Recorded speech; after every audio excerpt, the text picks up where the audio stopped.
What happened to PSG and Mbappe? On October the 5th of 2023, the leader of the French league with its top players got humiliated by a team that many football fans might have forgotten.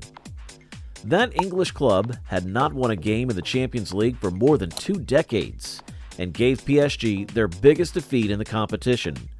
Newcastle humiliated PSG by beating them 4-1 at home, leaving fans shocked and wondering what in the world this team is.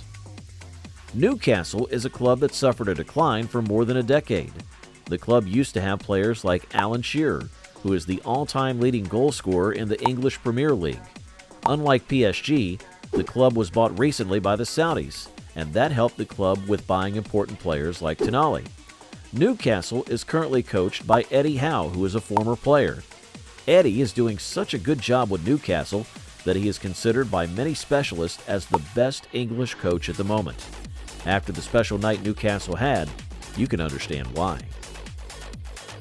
Against PSG, Newcastle played with a 4-3-3 formation on paper, but Eddie had a strategy to stop the 4-2-3-1 formation from PSG. In the offensive phase of the game, Newcastle stayed in the 4-3-3 formation, pushing very high their striker Isaac. Their fullback and captain, Trippier, would also join the attack often to provide crosses and overwhelm the right side of the field. It got very interesting during the defensive phase as Newcastle changed from 4-3-3 to a 4-5-1, leaving Isaac alone up front. That created a 5-player midfield that would shuffle from side to side to provide support for the fullbacks against the fast wingers of PSG. With physicality and a high pressure, Newcastle quickly took PSG players in the deep sea, causing them to make mistakes. At the 17th minute, Marquinhos, the captain of PSG, made a bad pass that got picked up by the Newcastle players. Isaac took a shot that was parried by the goalkeeper. However, Almiron followed up with a second shot that ended up in the back of the net. The game just got intense with PSG trying to rely on its individuality to make the difference. It was not enough, because in the 39th minute, there was another goal from Byrne for Newcastle. In the second half, Longstaff will make it 3-0 at the 50th minute.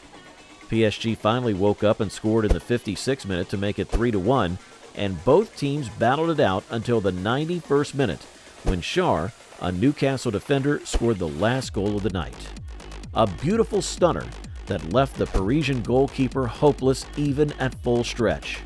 PSG lost 4-1, making it their worst night in the Champions League. Newcastle's first win in the Champions League after 2 decades is a night to remember.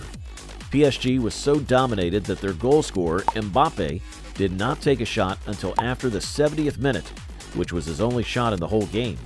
The Frenchman, who is arguably the best player in the world, struggled all night and was strongly marked by the tall and physical defenders of Newcastle. Byrne and Longstaff, who both scored goals on that special night, were kids when Newcastle played its last game in the Champions League.